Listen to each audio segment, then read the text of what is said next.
Assalamualaikum warahmatullahi wabarakatuh. Perkenalkan, nama saya Mutaharah. Nama saya Nina Eva Oktaviani. Saya Navita Handayani.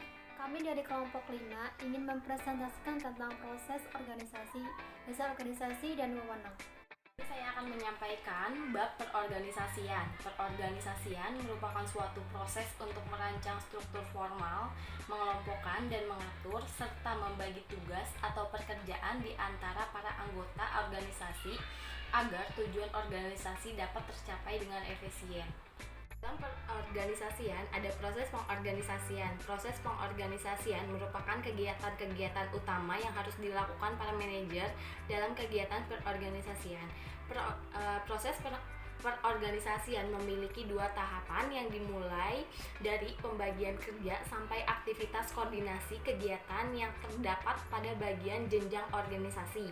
Bagian kerja, tahapan pertama dalam perorganisasian adalah membagikan seluruh beban-beban kerja menjadi tugas-tugas yang secara logis dapat dikerjakan oleh individu maupun kelompok dalam suatu organisasi atau perusahaan.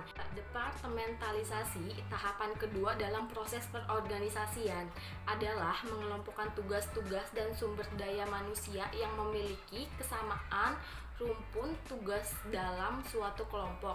Selanjutnya adalah prinsip-prinsip perorganisasian agar hubungan-hubungan keorganisasi yang tidak lain adalah hubungan-hubungan otoritas dalam struktur organisasi menjadi jelas, maka perorganisasian perlu didasarkan atas prinsip-prinsip hubungan keorganisasian, yaitu 1. Prinsip ini mengisyaratkan makin jelas garis otoritas dari manajer lebih puncak kepada setiap manajer yang lebih bawah dalam suatu organisasi. Semakin efektiflah pengambilan keputusan yang bertanggung jawab atas sistem komunikasi organisasi. 2. Prinsip delegasi. Prinsip ini mengisyaratkan bahwa otoritas yang didelegasikan kepada manajer harus layak untuk memastikan kemampuan mereka untuk mencapai hasil yang diharapkan dari mereka.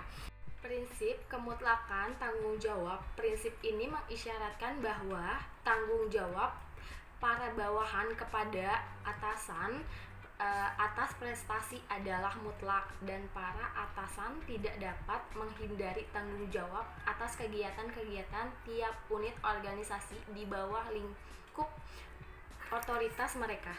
Prinsip keseimbangan otoritas dan tanggung jawab. Prinsip ini mengisyaratkan bahwa tanggung jawab atas tindakan-tindakan tidak bisa lebih besar atau lebih kecil dari yang diisyaratkan oleh otoritas yang didelegasikan atau yang diterima. Dasar organisasi.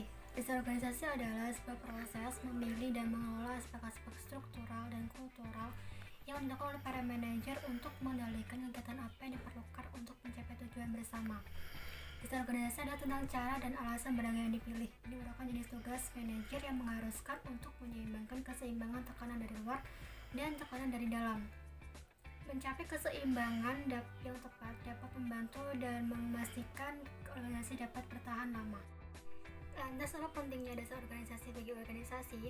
Ada beberapa alasan mengapa mendesain struktur dan budaya menjadi tugas yang penting. Yang pertama, mendapat manfaat kompetitif. Manfaat kompetitif berasal dari kompetensi-kompetensi inti di mana skill dan kemampuan di dalam aktivitas seperti pembuatan barang, penelitian, dan pengembangan serta dasar organisasi mengizinkan perusahaan untuk secara konsisten menghadapi para kompetitor. Yang kedua, mengikuti berbagai kemungkinan.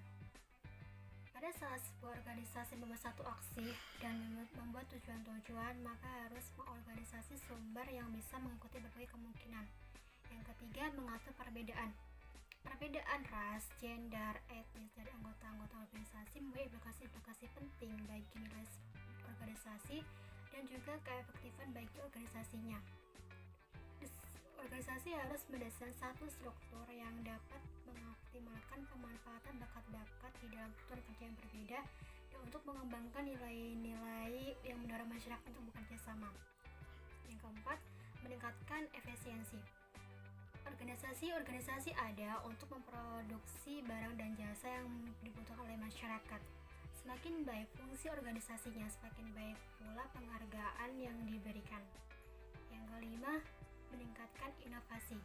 Kemampuan perusahaan dalam masa persaingan saat ini mempunyai fungsi yang terus meningkat dalam berinovasi dan seberapa cepat mereka menghasilkan barang-barang baru.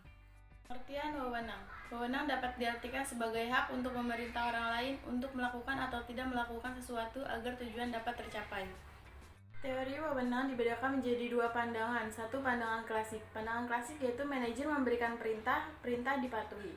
Pandangan yang kedua yaitu pandangan penerimaan. Manajer memberikan perintah, bisa diterima, bisa ditolak.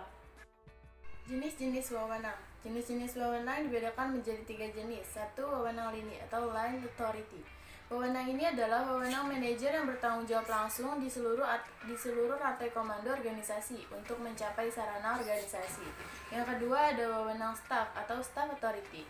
Wewenang staff adalah kelompok individu yang menyediakan saran dan jasa kepada manajer lini. Yang ketiga wewenang fungsional, functional authority. Wewenang fungsional adalah wewenang anggota staf departemen untuk mengendalikan aktivitas departemen lain karena berkaitan langsung dengan tanggung jawab staf spesifik.